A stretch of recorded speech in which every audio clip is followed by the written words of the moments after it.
everyone, it's me again, Janeline Chupales, and I'm back for another video. For today's video, we're going to talk about the different types of fluid flow. But first, let me give you a brief discussion what is fluid flow.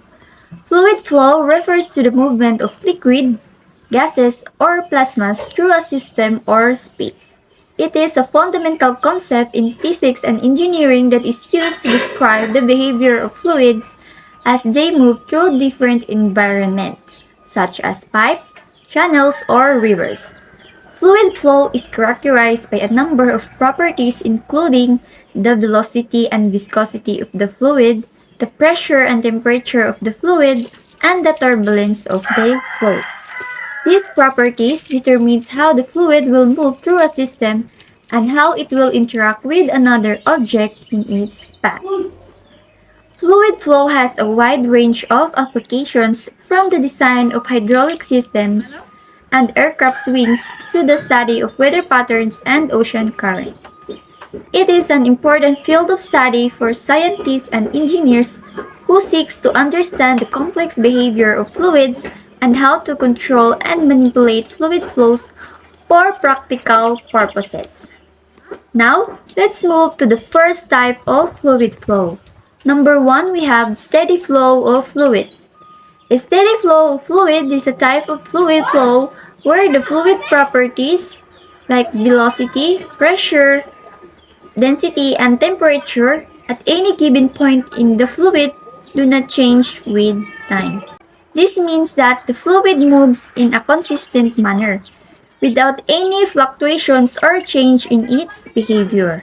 An example of a steady flow of fluid is the flow of water in a pipe.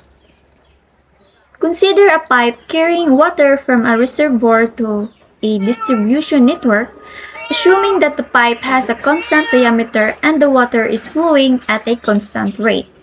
The flow of water can be considered as a steady flow. In this case, the velocity, pressure, density, and temperature of the water remains constant throughout the length of the pipe, as long as the flow rate remains constant. Second example, we have the non-steady flow of fluid. A non-steady flow of fluid is a type of fluid flows where the fluid properties like velocity, pressure, density, and temperature at any given point in the fluid change with time. This means that the fluid moves in an unsteady manner with fluctuations or change in its behavior. An example of a non-steady flow of fluid is a wave in the ocean. When a wave moves through the ocean, the fluid properties such as velocity, pressure, and density vary over time and space.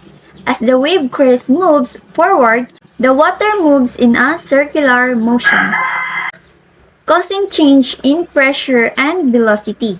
As the wave moves away, the water returns to its original position and the pressure and velocity return to their original values. This cyclic behavior of the fluid properties makes the wave of a non-steady flow of fluid. Third example, we have the uniform flow of fluid. Uniform flow of fluid is a type of fluid flow where the fluid properties like velocity, pressure, density, and temperature at any given point in the fluid do not change with location, but may change with time. An example of uniform flow of fluid is the flow of water in an open channel or river. Consider a river with a constant cross-section and a uniform depth, assuming the flow rate remains constant.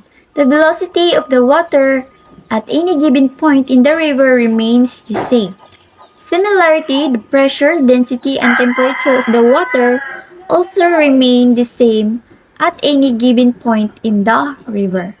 However, the velocity of the water may change over due to the changes in the flow rate caused by changes in the water level or changes in the width of the channel.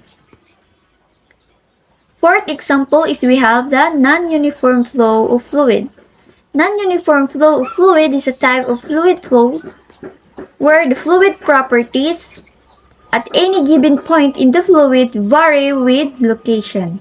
An example of non-uniform flow of fluid is the flow of water in a river with varying cross-section. Consider a river with a variable cross-section such as a river that narrows or widens at certain points. In this case, the velocity of the water at any given point in the river may vary depending on the width of the channel. Fifth example is we have the rotational flow of fluid. Rotational flow, also known as vortex flow, occurs when fluid particles move in a circular or rotational motion around an axis.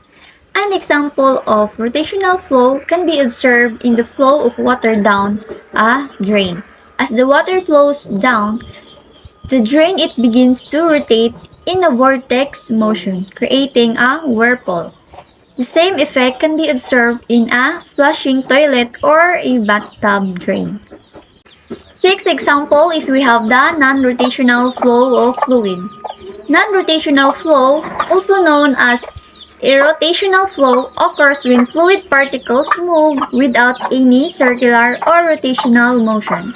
An example of non-rotational flow can be observed in the flow of water through a straight pipe. As long as the pipe is straight, the fluid is flowing smoothly and the flow will be non-rotational. Number 7 example, we have the one-dimensional flow of fluid. One-dimensional flow of fluid is a type of fluid flow where the fluid properties, the velocity, pressure, density, and temperature vary with only one spatial coordinate, such as distance or time. An example of one-dimensional flow of fluid is the flow of water through a long straight pipe. Considering a pipe with a constant cross-section and a steady flow of water through it, if the flow is assumed to be one-dimensional, the fluid properties at any given point in the pipe depend only on the distance along the pipe. Number 8 example is we have two-dimensional flow of fluid.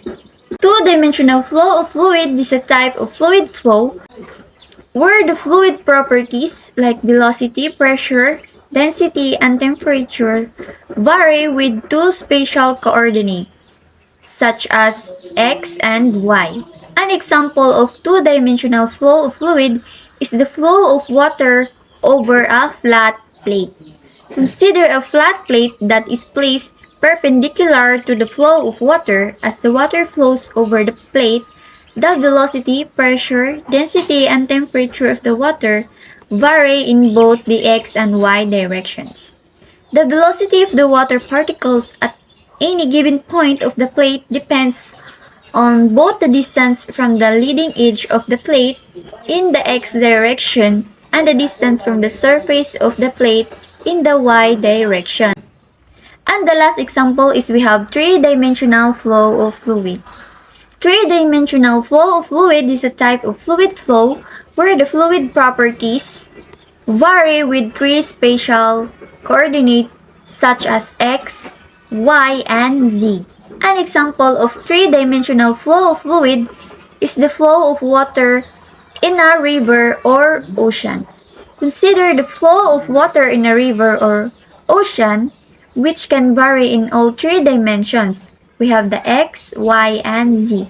The velocity of the water particles at any given point in the river or ocean depends on the distance from the banks of the seabed in the x and y directions. And that's all for today's video. See you!